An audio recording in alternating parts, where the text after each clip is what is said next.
Hello again, everybody, and welcome to Golden Moments. I'm Bruce Howard. Well, this year's Arkansas State game played on September 25th. Well, that date may or may not be in the front minds of many University of Tulsa football fans. But maybe it should. That date, September 25th, marks the two biggest victories for the Golden Hurricane against the Arkansas Razorbacks and the last two wins for the Hurricane football program. Came in 1971, 50 years ago, and then in 1976, 45 years ago, where the Hurricane went to Fayetteville and knocked off a highly ranked Razorback team. Our latest edition of Golden Moments takes a look at those two games. When TU took on number 7 Arkansas in September of 1971, the Hurricane had lost 11 of their last 12 to the Hogs. The 7th-ranked and 2-0 Razorbacks had blown out Cal and Oklahoma State, especially after a first-game sloppy loss to Kansas State on a muddy quagmire at Skelly Stadium. There weren't many outside of 11th and Harvard who felt the Golden Hurricane had a chance. Well, we were getting prepared. We had a good team. It's just a matter of getting everybody to function in the right order and getting the game plan. We thought we could win the ball game from day one.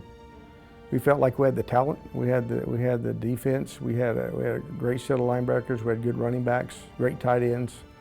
What I remember about that game, basically, Arkansas had been always ranked. It was a power. It was a tough game.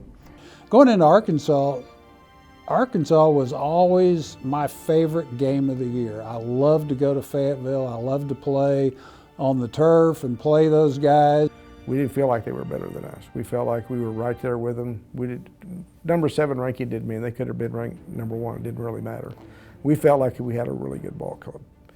Despite that confidence for the Hoot Gibson-coached Hurricane, things were not working out so well that day, down 20-0 in the first half. We went in optimistic. It was a little frustrating being behind 20-0 at the half. And I remember right before the game, they put a thermometer on the ground. It was like, I don't remember, 110, 120. So it was brutally hot over there. And so we got started in the game. Of course, their crowd was behind them. Late in the third quarter, TU's Ralph McGill intercepts a Joe Ferguson pass and runs it back inside the Arkansas 10, and TU has a shot at turning it around. But a couple of plays later, Todd Starks throws an interception, and the frustration continued. But TU kept hanging in there. I don't think we ever gave up. We just kind of kept plugging along, trying to make it happen. We knew we could move the ball on them. They were ranked high, but we were able to move the ball some. So we just hung in there, and the defense stepped up big time. We could have checked it in. I mean, there's no doubt about it. We could have checked it in, but it kept telling you, hey, we're in this ball game. All we need is a couple of plays. We need a couple of stops. You know what I'm saying? Everybody's got to play to play. By the time we got to the quarter, we had a lot of confidence. And our defense was playing really well, which was making us more confident. And then we had a few good things happen. The first good thing was finally a score, as Dave Stewart caught a 23-yard touchdown pass from Starks, and the Golden Hurricane had cut the lead to 20-7. It motivated us. It gave us a feeling that we could make some of this stuff happen, and we could move the ball on these guys. With the momentum starting to swing, TU gets the ball back on a fumble recovery, and they'll move it down the field. Starks hits Drew Pearson in the back of the end zone with 11:13 left, and all of a sudden, it's a 20-14 game. Everything started to click. The offense was moving the ball. We got points on the board.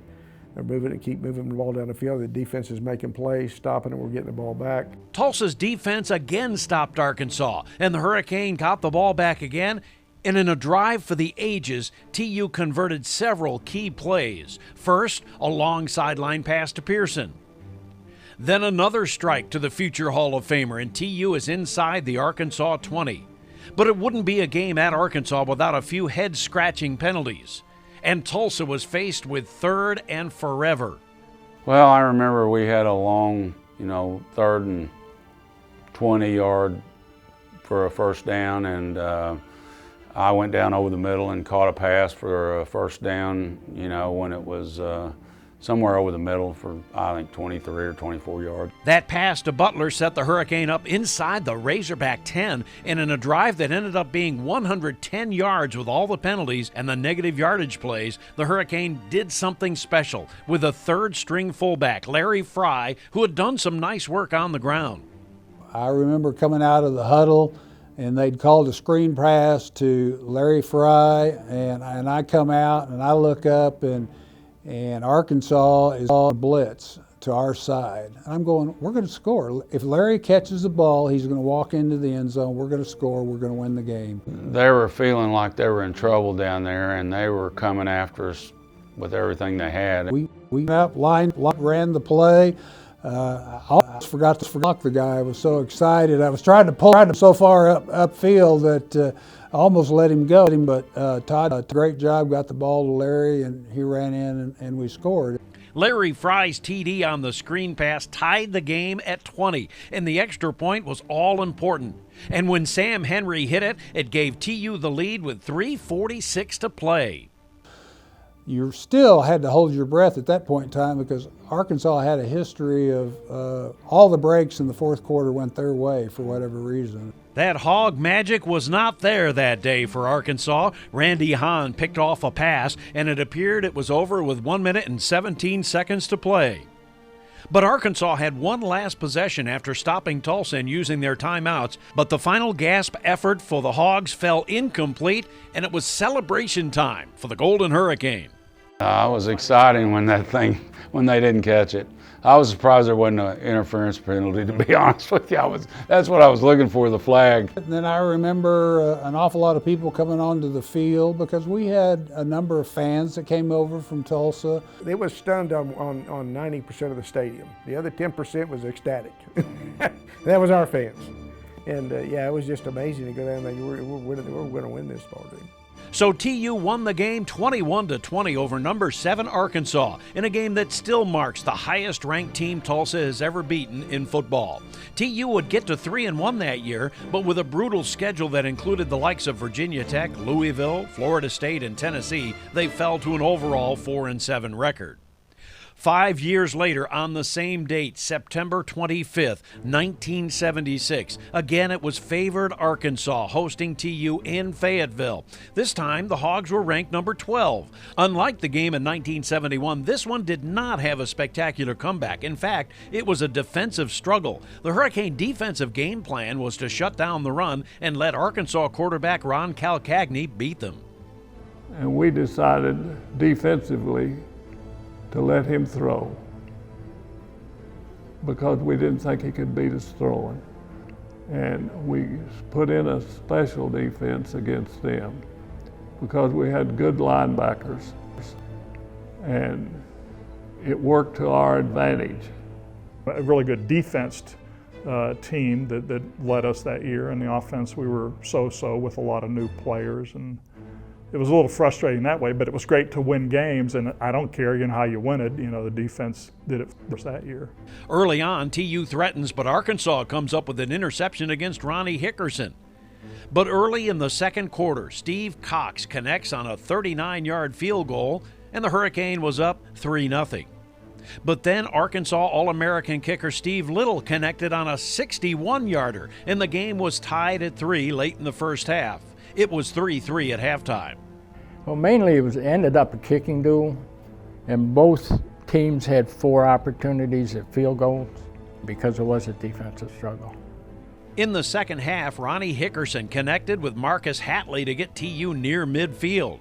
And then on the next play, Hickerson hit Hatley again, and a spectacular juggling catch by the tight end, and TU is in field goal range.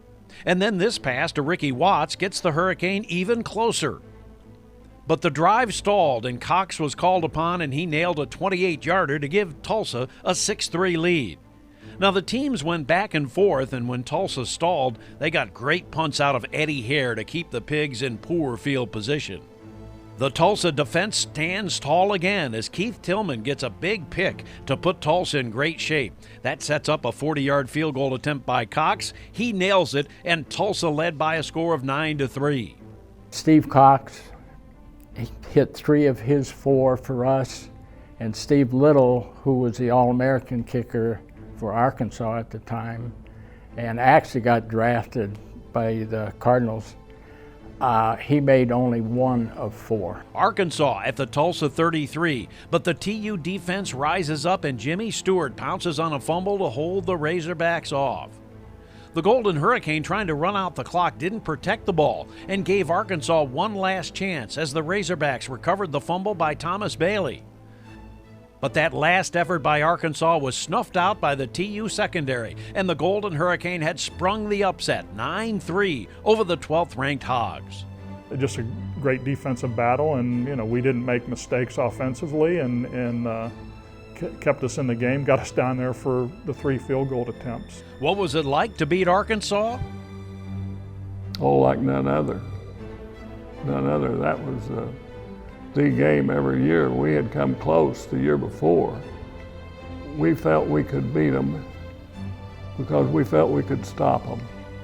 So if you're a Hurricane fan, September 25th should be one of your favorite dates. There have been plenty of TU games on that date, including a win over OU in 1937 and scoring 121 points against St. Gregory's in 1920. But the 2 wins against the highly ranked Arkansas teams on that date clearly are the most golden of moments.